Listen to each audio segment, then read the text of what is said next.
Hello hi ನಮಸ್ತೆ welcome back to food media. ನಾನು ಸೌಮ್ಯ. ಇವತ್ತು ನಾನು ತುಂಬ ಈಸಿಯಾಗಿ ಮತ್ತು ಕ್ವಿಕ್ಕಾಗಿ ಆಗುವಂತಹ ಒಂದು ರೆಸಿಪಿ ಮಾಡ್ತಾ ಇದ್ದೀನಿ. ಇದಕ್ಕಿನ್ನು ಮಿಕ್ಸಿ ಬೇಕು ಅಂತ ಇಲ್ಲ ಅಥವಾ ರುಬ್ಬೋ ಕಲ್ಲು ಬೇಕು ಅಂತ ಇಲ್ಲ. ಇದು ಯಾವ ರೆಸಿಪಿ ಅಂದರೆ ಚಿಕನ್ ಪೆಪ್ಪರ್ ಡ್ರೈ. ಅದು ಹಳ್ಳಿ ಸ್ಟೈಲಲ್ಲಿ ಮಾಡ್ತಾ ಇದ್ದ ರೆಸಿಪಿ. ಬನ್ನಿ ಇವತ್ತು ನಾನು ಮಾಡಿ ತೋರಿಸ್ತೀನಿ. ಫಸ್ಟಿಗೆ ಗ್ಯಾಸ್ ಆನ್ ಮಾಡಿಕೊಳ್ಳೋಣ. ಆಮೇಲೆ ಒಂದು ಪ್ಯಾನ್ ತಗೊಂಡು ಗ್ಯಾಸ್ ಸ್ವಲ್ಪ ಜೋರಲ್ಲಿ ಇರಲಿ, ಈಗ ಲೋ ಫ್ಲೇಮಲ್ಲಿ ಇರ್ಲಿಕ್ಕೆ ಹೋಗಬೇಡಿ. ಇದು ಬಿಸಿ ಆಗಲಿ. ಬಿಸಿ ಆಗಿದೆ. ಈಗ ನಾನು ಲೋ ಫ್ಲೇಮಲ್ಲಿ ಇಟ್ಟಿದ್ದೀನಿ. ಇದು ನಾನು ಕಾಳು ಮೆಣಸು ಪೆಪ್ಪರನ್ನು ಒಂದೂವರೆ ಸ್ಪೂನ್ ಅಷ್ಟೇ ತಗೊಂಡಿದ್ದೀನಿ. ಅಂದರೆ ಟೇಬಲ್ ಸ್ಪೂನಲ್ಲಿ ಮುಕ್ಕಾಲು ಟೇಬಲ್ ಸ್ಪೂನು. ಕೊತ್ತಂಬರಿ 1 ಟೀ ಸ್ಪೂನು, ಹಾಗೆ ಜೀರಿಗೆ 1 ಟೀ ಸ್ಪೂನು. ಇದು ಸ್ವಲ್ಪ ಫ್ರೈ ಮಾಡ್ಕೊಳ್ಳೋಣ. ಲೋ ಫ್ಲೇಮಲ್ಲಿ ಇಟ್ಟು ಫ್ರೈ ಮಾಡಿ, ಯಾಕಂದರೆ ನಮಗೆ ಅದರ ಸ್ಮೆಲ್ ಆಗಿರ್ಬೋದು ಅಥವಾ ಅದು ಚೆನ್ನಾಗಿ ಡ್ರೈ ಆಗಿ ಫ್ರೈ ಆಗಬೇಕು. ಯಾಕಂದ್ರೆ ನಾವು ಗುದ್ದಿ ಪುಡಿ ಮಾಡೋದಲ್ವಾ, ಅದಕ್ಕೋಸ್ಕರ. ನಾವಿದು ಮಾಡ್ತಾ ಇರೋದು, ನಾನು ಅದು ಫಸ್ಟಿಗೆ ಹೇಳಬೇಕಿತ್ತು, ಮಿಸ್ ಆಯಿತು. ನಾನಿದು ಮಾಡ್ತಾ ಇರೋದು ಈಗ ಅರ್ಧ kg ಚಿಕನಿಗೆ. 1 kg ಆದರೆ ಇದಕ್ಕಿಂತ ಇನ್ನೊಂದು ಸ್ವಲ್ಪ ಜಾಸ್ತಿ ಹಾಕೊಳ್ಳಿ. ಸೋಂಪು ಕಾಳು ನಾನು 1 ಟೀ ಸ್ಪೂನ್ ತಗೊಂಡಿದ್ದೀನಿ. ಅದನ್ನು ಸಹ ಒಟ್ಟಿಗೆ ಚೆನ್ನಾಗಿ ಫ್ರೈ ಮಾಡಿ. ನೋಡಿ, ಈಗ ಸಿಡಿತಾ ಉಂಟು, ಇದು ಆಗ್ತಾ ಬಂದಿದೆ ನೋಡಿ. ಇಷ್ಟು ಸಿಡಿದರೆ ಸಾಕು ನಮಗೆ. ಸ್ಮೆಲ್ ಸಹ ಚೆನ್ನಾಗಿ ಬರ್ತಾ ಉಂಟು, ಸಾಕಿಷ್ಟು.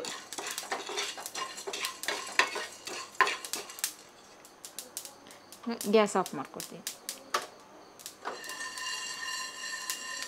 ನಾವು ಹುರಿದಿರುವಂಥ ಮಸಾಲನ ಪುಡಿ ಮಾಡಲಿಕ್ಕೆ ಹಾಕೋತಾ ಇದ್ದೀನಿ.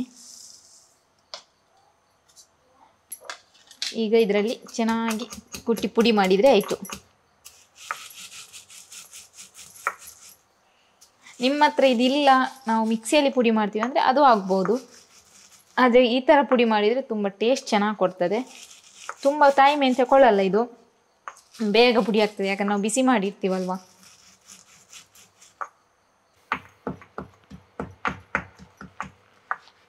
ನೋಡಿ, ಇಷ್ಟು ಪುಡಿ ಆದರೆ ಸಾಕು.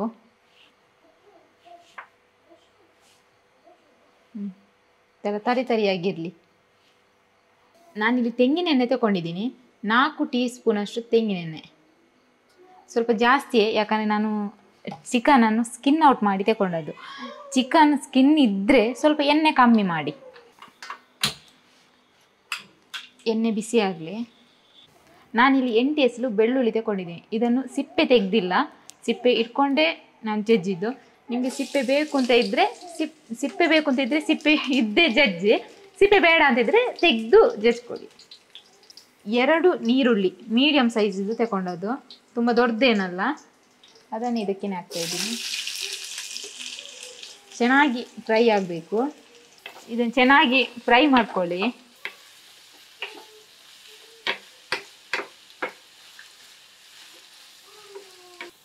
ಎಷ್ಟು ಫ್ರೈ ಆಗಿದೆ, ಸಾಕಿದಿಷ್ಟು.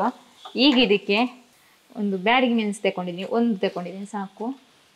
ಮತ್ತು ಕರಿಬೇವು ಎಲೆ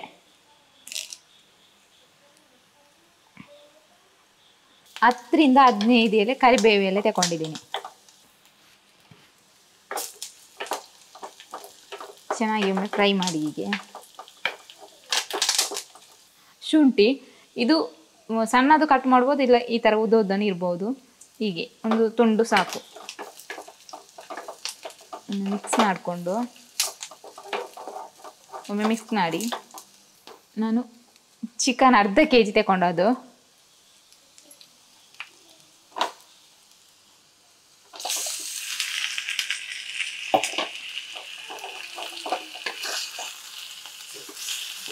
ಒಮ್ಮೆ ಹಾಗೇನೆ ಮಿಕ್ಸ್ ಮಾಡಿ.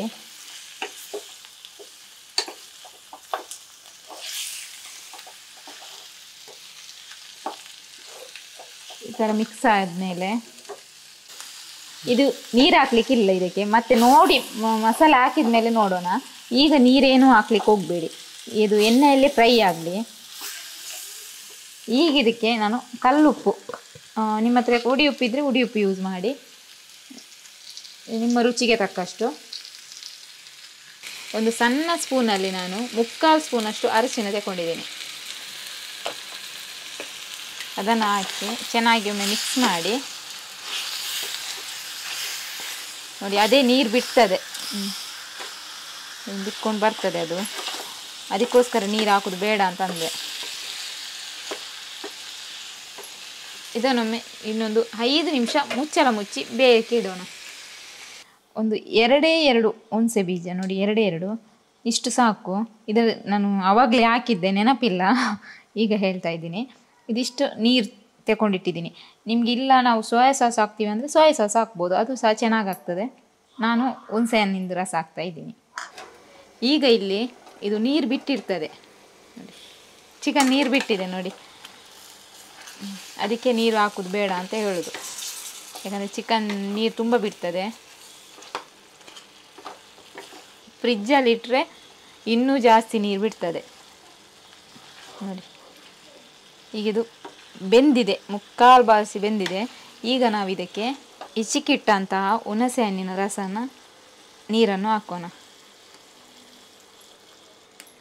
ಹಾಗೆ ಉಪ್ಪು ಸಹ ಈಗ ನೋಡ್ಕೊಳ್ಳಿ, ಯಾಕಂದರೆ ಮತ್ತೆ ಅದು ಡ್ರೈ ಆಗ್ತದಲ್ಲ, ಅದಕ್ಕೋಸ್ಕರ.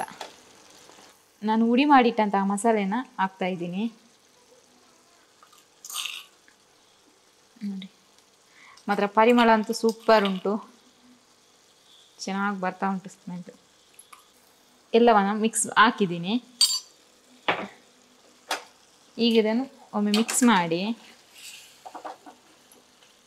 ಇವಾಗ ಬೇಕಿದ್ರೆ ಸ್ವಲ್ಪ ನೀರು ಹಾಕಿ, 1.5 ಲೋಟದಷ್ಟು. ಈಗ ಇದು ಮಸಾಲೆಯಲ್ಲಿ ಚೆನ್ನಾಗಿ ಬೇಯಬೇಕು, ಅದಕ್ಕೋಸ್ಕರ ಸ್ವಲ್ಪ ನೀರು ಹಾಕಿ.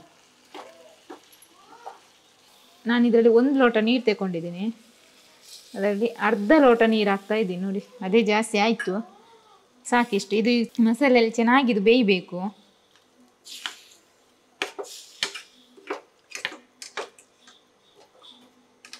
ಈಗ ನಾನು ಆವಾಗಲೇ ಹೇಳಿದೆ ಉಪ್ಪು ನೋಡ್ಕೊಳ್ಳಿ ಅಂತ. ಈಗ ಉಪ್ಪು ನೋಡಿ ಕಡಿಮೆ ಇದ್ದರೆ ಉಪ್ಪು ಹಾಕ್ಕೊಳ್ಳಿ.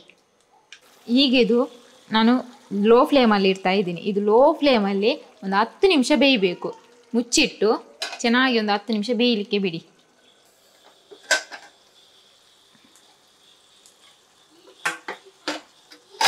ಇದು ಸ್ಟೀಲ್ ಪಾತ್ರೆ ಏನಾದರೂ ಆಗಿದ್ದರೆ ಕೈಯೊಮ್ಮೆ ಹಾಕ್ತಾ ಇರಿ, ಯಾಕಂದರೆ ಅದು ತಳ ಹಿಡಿತದಲ್ಲ, ಅದಕ್ಕೋಸ್ಕರ. ನೋಡಿ ಹಿಡ್ದಿದೆ ನಮ್ಮದು ಆಲ್ರೆಡಿ. ಈಗ ಸ್ವಲ್ಪ ಜಾಸ್ತಿ ಹಿಡ್ದಿಲ್ಲ. ಬೇರೆ ನಾನ್ ಸ್ಟಿಕ್ ಅಥವಾ ಅಲ್ಯೂಮಿನಿಯಂ ಪಾತ್ರೆ ಇಲ್ಲದೆ ಮಣ್ಣಿನ ಪಾತ್ರೆಯಲ್ಲೂ ಸ್ವಲ್ಪ ತಳ ಹಿಡಿತದೆ, ಮತ್ತು ಸ್ಟೀಲ್ ಪಾತ್ರೆಯಲ್ಲಿ ಜಾಸ್ತಿ ಹಿಡಿತದೆ ನೋಡಿ. ಈಗ ನಾವು ಹಾಕಿದ ಎಣ್ಣೆಲ್ಲ ಇಲ್ಲಿ ಬಿಡ್ತಾ ಉಂಟು ಸೈಡಲ್ಲಿ ನೋಡಿ.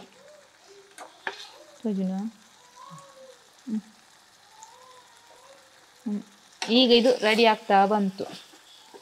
ನಿಮಗೆ ಇಷ್ಟು ಗ್ರೇವಿ ಸಾಕು ಅಂತ ಇದ್ದರೆ ತೆಗೀರಿ, ಇಲ್ಲ ಸ್ವಲ್ಪ ಡ್ರೈ ಆಗಲಿ ಅಂತ ಇದ್ದರೆ ಸ್ವಲ್ಪ ಡ್ರೈ ಆಗಲಿಕ್ಕೆ ಬಿಡಿ.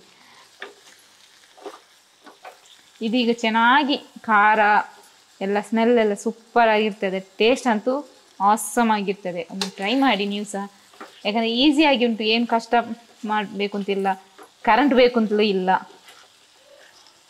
ನೋಡಿ. ಎಷ್ಟು ಚೆನ್ನಾಗಿ ಬಿಟ್ಕೊಂಡಿದೆ, ಬೆಂದಿದೆ, ಚೆನ್ನಾಗಿದೆ ಬೆಂದಿದೆ.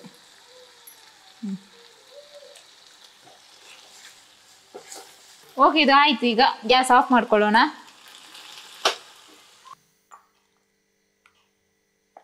ನೋಡಿ ಬಿಸಿ ಬಿಸಿಯಾದ ಚಿಕನ್ ಪೆಪ್ಪರ್ ಡ್ರೈ ಅಂತೂ ಅನ್ನದ ಜೊತೆ ಸೂಪರಾಗಿ ಆಗ್ತದೆ. ಎಷ್ಟು ಚೆನ್ನಾಗಿ ಡ್ರೈ ಆಗಿದೆ ನೋಡಿ.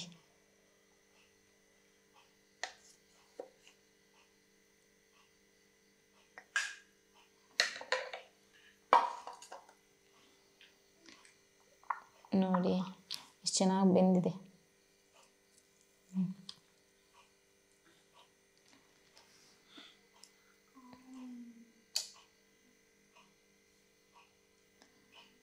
ಅನ್ನ ಜೊತೆ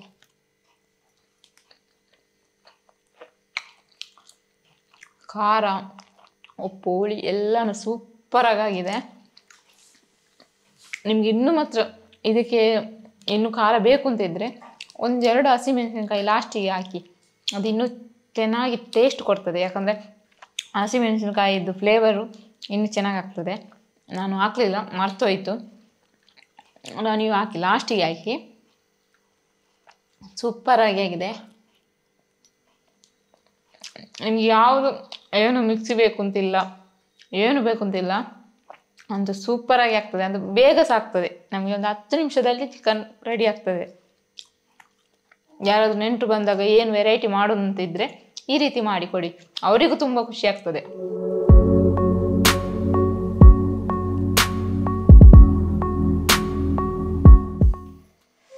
ಓಕೆ ಫ್ರೆಂಡ್ಸ್, ಇದರ ಪರಿಮಳ ಆಗಿರ್ಬೋದು ಅಥವಾ ಬಿಸಿ ಬಿಸಿಯಲ್ಲಿ ತಿನ್ನುವ ಅಂತ ನಾನು ಊಟ ಮಾಡ್ಕೊಂಡು ಬರ್ತೀನಿ. ನಿಮಗೆ ಈ ವಿಡಿಯೋ ಇಷ್ಟ ಆಗಿದ್ದರೆ ಒಂದು ಲೈಕ್ ಕೊಡಿ, ಹಾಗೆ ನಿಮ್ಮ ಫ್ರೆಂಡ್ಸಿಗೆ ಫ್ಯಾಮಿಲಿಗೆ ಶೇರ್ ಮಾಡಿ. ಓಕೆ ಸೊ ಫ್ರೆಂಡ್ಸ್, ನಾನಿನ್ನು ಮುಂದಿನ ರೆಸಿಪಿ ಜೊತೆ ಬರ್ತೀನಿ. ಅಲ್ಲಿವರೆಗೂ ಟೇಕ್ ಕೇರ್, ಬಾಯ್.